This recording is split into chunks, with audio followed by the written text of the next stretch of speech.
Alô, alô, pessoal! Bom dia, boa noite, boa tarde. Mais um vídeo desse canal com uma análise detalhada, minuciosa, linha por linha de uma redação real, uma redação que verdadeiramente tirou nota 1000 em uma edição anterior do Enem para a gente apreender o projeto de texto que está por trás dela para vocês empregarem na escrita de vocês. É o único material seguro que já foi validado pelo processo e pela banca. E eu já deixo um conselho aqui: engulam, comam redações nota 1000. São redações gratuitas, não precisa de pagar por elas. Estão todas lá nas cartilhas do participante. Todo ano o INEP disponibiliza, basta digitar no Google cartilha do participante Enem 2011, 2012, 13, 14, vocês baixam o documento e nesse documento tem as redações nota 1000 para vocês lerem no intervalo, na hora do almoço, no ônibus, na hora que vocês estiverem no banheiro, tem de engolir redação nota 1000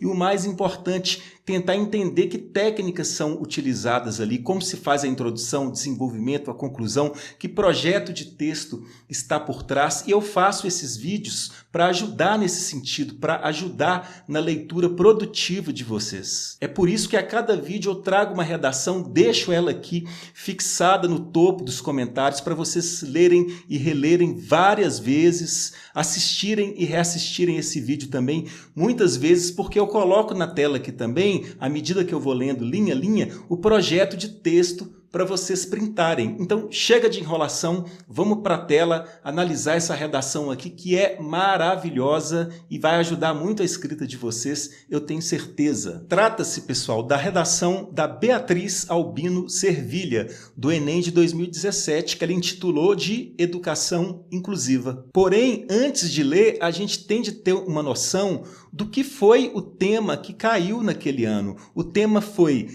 Desafios para a Formação Educacional de Surdos no Brasil. E a primeira coisa que se faz numa boa escrita, o princípio da escrita, na verdade, não é a caneta mexendo no papel, é a leitura produtiva do tema e dos textos motivadores. E a Beatriz soube perceber muito bem que essa frase temática, ela se subdivide em pelo menos 3 dimensões, que é o assunto geral, que está sublinhado aqui, formação educacional de surdos, o tema específico ou comando, que é desafios, ou seja, ela não pode apenas falar da formação educacional de surdos, senão ela perde ponto na competência 2. Isso é tangenciamento do tema. Ela tem de falar também dos obstáculos, dos entraves existentes para a formação dessa parcela da população. E tudo isso no Brasil, é outra dimensão que é o contexto. Se vocês não sabem ler o tema com eficiência e tirar proveito dos textos motivadores, isso é importante. Se você não faz isso muito bem, sua redação vai naufragar. Se isso é um problema para você, não deixe de assistir esse vídeo aqui, onde eu mostro como fazer isso da forma mais dinâmica e rápida e proveitosa possível. Vamos lá para o texto. E eu quero já adiantar para vocês o projeto de texto que está por trás da introdução, para a gente ler a introdução já ilustrando isso aqui. Então, isso aqui é um documento para vocês printarem, viu, gente? Para vocês usarem na prática e no treino da redação de vocês. Ela, primeiramente, faz uma coisa que é obrigatória, a meu ver, em toda e qualquer introdução. A gente pode fazer a introdução de várias formas, mas esse procedimento inicial, para mim, é obrigatório, é comum a todos os bons exemplos de introdução, que é contextualizar e problematizar o assunto, o tema. A contextualização e problematização é o seguinte: a gente não começa o nosso texto enfiando a tese, a nossa ideia, goela abaixo do auditório, do leitor, da banca. A gente prepara o terreno, a gente amacia a carne, a gente vai ajeitando as coisas para que a nossa tese chegue com tranquilidade, sem parecer uma coisa impositiva. E nesse caso, como que a Beatriz fez essa contextualização e problematização? Ela fez isso apresentando um exemplo histórico, que é um repertório sociocultural, e estabelecendo um contraste entre o antes e o depois. Eu vou mostrar isso já já. Só depois disso ela apresentou a tese ao final da introdução, que eu chamo de tese de duas cabeças, porque ela tem duas dimensões, a gente vai ver isso também, e essas duas duas dimensões, cada uma delas constitui um termo gatilho para conectar a introdução ao desenvolvimento e dar coerência textual à redação. Vamos lá para a redação para a gente ver como que isso funciona na prática. Ela diz o seguinte: durante o século XIX, a vinda da família real ao Brasil trouxe consigo a modernização do país, com a construção de escolas e universidades. Também, na época, foi inaugurada a primeira escola voltada para a inclusão social de surdos. Não se vê, entretanto, na sociedade atual, tal valorização educacional relacionada à comunidade surda, posto que os embates que impedem sua evolução tornam-se cada vez mais evidentes. Essa foi a contextualização e ou problematização. Ela ainda não colocou a tese principal dela. E como que ela faz essa contextualização? Ela cita um conhecimento, um repertório sociocultural, que é a questão da vinda da família real para o Brasil. E aqui ela coloca uma operação lógica que eu chamo de dilema, de contradição. E essa contradição é materializada textualmente, é textualizada com um conectivo entretanto. Se estabelece aqui, então, um contraste entre um antes, que é o século XIX, onde o texto coloca como um período em que os surdos foram valorizados, e a sociedade atual, o hoje, onde não se vê uma valorização como houve antes. Quer dizer, nós estamos atrasados, nós estamos perdidos, nós temos aí na nossa frente um problema social que tem de ser resolvido. Então, novamente, ela contextualiza, apresentando um exemplo histórico seguido de um contraste entre o antes e o depois, o que mostra um problema, o que mostra uma tensão social. E agora sim ela apresenta a tese, finalmente, a tese está aqui. Desse modo, os entraves para a educação de deficientes auditivos denotam um país desestruturado e uma sociedade desinformada sobre sua composição bilíngue. E isso aqui é a tese, é uma afirmação sobre o mundo que eu quero defender no meu texto como um todo. Quer dizer, toda essa situação, todos esses impedimentos para a inclusão, para a educação dos deficientes auditivos, apresentam um país desestruturado e uma sociedade desinformada sobre sua composição bilíngue. Por que eu chamo isso de tese de duas cabeças? É para facilitar o entendimento. É uma afirmação sobre o mundo que eu quero defender que possui duas dimensões. E quais são essas dimensões? Um país desestruturado e uma sociedade desinformada sobre sua composição bilíngue. E justamente essas duas dimensões da tese funcionam como termos gatilho, quer dizer, elementos da linguagem que permitem a introdução se conectar ao desenvolvimento de modo que as partes do texto dialoguem entre si, formando uma obra coerente e coesa. Isso garante muito ponto na competência 3, na competência 4, e é fundamental para um texto de qualidade. E olha como isso fica visível se eu coloco o documento aqui mais afastado, né, embora as letras fiquem bem pequenas, para mostrar que essa dimensão aqui, esse gatilho aqui, vai ser desenvolvido no primeiro parágrafo do desenvolvimento, e esse gatilho aqui, que é o gatilho 2, vai ser desenvolvido no segundo parágrafo do desenvolvimento. Então, esse é o projeto de texto que está por trás da introdução. Vocês podem printar, vocês podem ler e reler a redação que está aqui no comentário afixado no topo e ficar aprendendo essa estrutura. E não se desesperem, meus queridos e minhas queridas. Esse vídeo aqui foi feito justamente para ser assistido várias vezes. A redação que está aqui foi feita para ser lida muitas vezes. Se eu que sou professor universitário, se eu que tenho mestrado, doutorado e 3 pós-doutorados na área de retórica, de argumentação, de texto, quebrei a cabeça para ler isso aqui, para apresentar para vocês, por que vocês não têm que fazer? Por que vocês vão deixar de assistir esse vídeo até o final, insistir nisso, por mais que a cabeça doa, assista de novo no outro dia? Vocês são os maiores interessados, então assistam até o final, porque tem desenvolvimento ainda, tem conclusão. É muito trabalho, gente, mas vale a pena, porque entrar na universidade é muito bom. Não é só o conhecimento ali na sala de aula, é toda a vida social que a gente tem ali, o aprendizado cultural, a convivência com pessoas de culturas diferentes, as festas, os eventos culturais. A gente vai fazer amizade para a vida inteira, a gente vai até namorar, se a gente quiser. Vamos para o desenvolvimento 1, então, para a gente ver o que está acontecendo nessa redação. Qual que é o projeto de texto? Está aqui para vocês printarem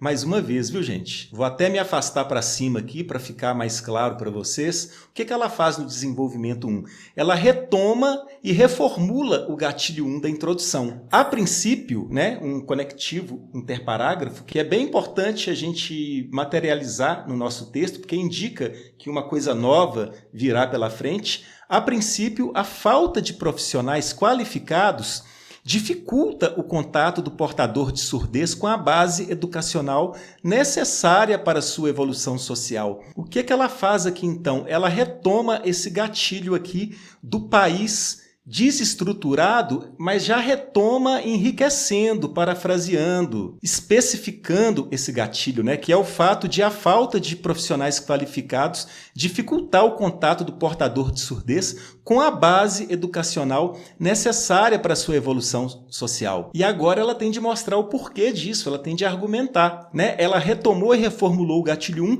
e agora ela vai apresentar o argumento precedido de um reforço. O Estado e a sociedade odierna têm negligenciado os direitos da comunidade surda, pois a falta de intérpretes capacitados para a tradução educativa e a inexistência de vagas em escolas inclusivas perpetuam a disparidade entre surdos e ouvintes, condenando os detentores da surdez aos menores cargos da hierarquia social. Por que ela está argumentando aqui? Justamente porque ela está respondendo a seguinte indagação: por qual motivo a falta de profissionais qualificados dificulta o contato do portador de surdez com a base educacional necessária para sua evolução social? Justamente pois a falta de intérpretes capacitados para a tradução educativa e a inexistência de vagas em escolas inclusivas perpetuam a disparidade entre surdos e ouvintes, condenando os detentores da surdez aos menores cargos da hierarquia social. Ela apenas prepara, ela reforça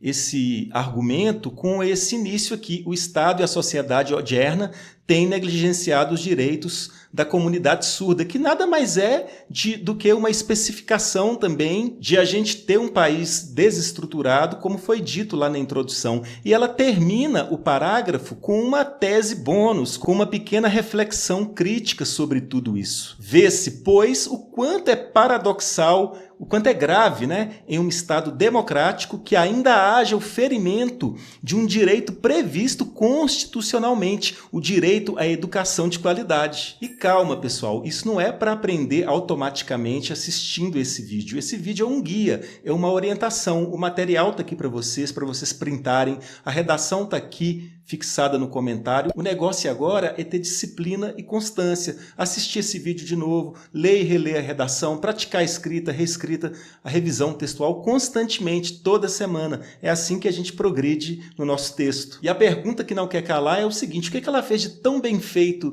no desenvolvimento 2, no segundo parágrafo de desenvolvimento, que levou a redação dela a tirar nota 1000? Uma parte disso a gente já sabe, ela retoma o gatilho 2, já sinalizado na introdução, quer dizer, a segunda parte da tese de duas cabeças, da cobra de duas cabeças. Além disso, está aqui um outro conectivo interparágrafo, além disso, a ignorância social frente à conjuntura bilíngue do país é uma barreira para a capacitação pedagógica do surdo. Ela nada mais fez do que retomar a segunda dimensão da tese já anunciada lá na introdução, como eu já disse. Está aqui então a segunda dimensão da tese. E o que ela tem de fazer agora? Ela tem de argumentar em prol dessa tese. Ela tem de fornecer argumentos, bases de apoio, repertório sociocultural, garantias, justificativas. E ela, dessa vez, antes de apresentar o argumento, ela apresenta uma forte base de apoio de autoridade, que é um repertório sociocultural. Helen Keller, primeira mulher surdo-cega a se formar e a se tornar escritora, definia a tolerância como o maior presente de uma boa educação. E a partir desse reforço prévio vem o argumento. O pensamento de Helen não tem se aplicado à sociedade brasileira. Haja vista que não se tem utilizado a educação para que se torne comum ao cidadão a proximidade com portadores de deficiência auditiva, como aulas de Libras, segunda língua oficial do Brasil. Isso é um argumento porque responde à pergunta: por que a ignorância social frente à conjuntura bilíngue do país é uma barreira para a capacitação pedagógica do surdo? Por quê? Ela é uma barreira porque ela afasta os surdos da outra parcela da população. Então não há empatia, não há inclusão e não há tolerância, como mostra aí a citação da Helen Keller. E assim ela conclui o parágrafo mostrando a consequência de tudo isso, mostrando aí uma relação de causa e consequência. Dessa forma, torna-se evidente o distanciamento causado, causa e consequência, causado pela inexperiência dos indivíduos em lidar com a diversidade que forma a nossa sociedade. E é um projeto de texto até difícil de decifrar, porque as coisas estão muito intrincadas no texto ali, sinal de que o texto é muito bem amarrado, que o texto é muito bom, ele até resiste à análise. E finalmente, gente, a gente passa à conclusão. O que ela faz na conclusão? Ela constrói a proposta de intervenção social de forma duplicada, já mostrei isso aqui em outros vídeos, e finaliza a redação com a expressão de um desejo, que é um artifício retórico que a gente pode utilizar para fechar o texto com uma sensibilização. Isso, de forma bem feita, pode predispor a banca a dar uma nota maior. Vamos ler aqui rapidamente, então, só para a gente entender isso aí e ter o projeto de texto completo. Infere-se, portanto, um conectivo aqui, no caso interparágrafo, que sinaliza que a conclusão está chegando, infere-se que é imprescindível a mitigação dos desafios para a capacitação educacional dos surdos. A gente sabe que a conclusão, a proposta de intervenção social, ela tem de ter o agente, a ação, o meio, o modo, o fim e o detalhamento. E ela começa aqui com o fim. Qual que é a finalidade? A mitigação dos desafios. Então, para que isso ocorra, o Ministério da Educação e Cultura, que é o agente, olha o agente da ação aqui, deve viabilizar, temos aqui a ação, viabilizar a inserção de deficientes auditivos nas escolas por meio, justamente o modo, por meio da contratação de intérpretes e da disponibilização de vagas em instituições inclusivas, com o objetivo de efetivar a inclusão social dos indivíduos surdos. Finalidade aqui de novo. Haja vista, detalhamento, temos o detalhamento aqui, que a escola é a máquina socializadora do Estado. Então, nesse trecho aqui, nós temos já todos os pré-requisitos da proposta de intervenção social. A redação poderia terminar aqui, mas ela duplica essa estrutura. Então, a gente tem esse truque aqui. A gente insere um conectivo de adição, que pode ser ademais, pode ser além disso, pode ser por adição e repete a estrutura toda de novo. Agente, ação, finalidade, meio, detalhamento. E é o que a Beatriz faz aqui. Ademais, além disso, a escola deve preparar surdos e ouvintes para uma convivência harmoniosa com a introdução de aulas de Libras na grade curricular, a fim de uniformizar o corpo social e também cumprir com a máxima de Nelson Mandela, que concebe a educação como segredo para transformar o mundo. Ela ainda cita um repertório sociocultural aqui. E para fechar com chave de ouro, ela constrói uma expressão subjetiva, que fica até bonito no final do texto, se a gente soma a citação de Nelson Mandela, Poder-se-á, assim, visar a uma educação de fato inclusiva no Brasil. Então é isso. Abraço, bons estudos, muita calma e muita disciplina.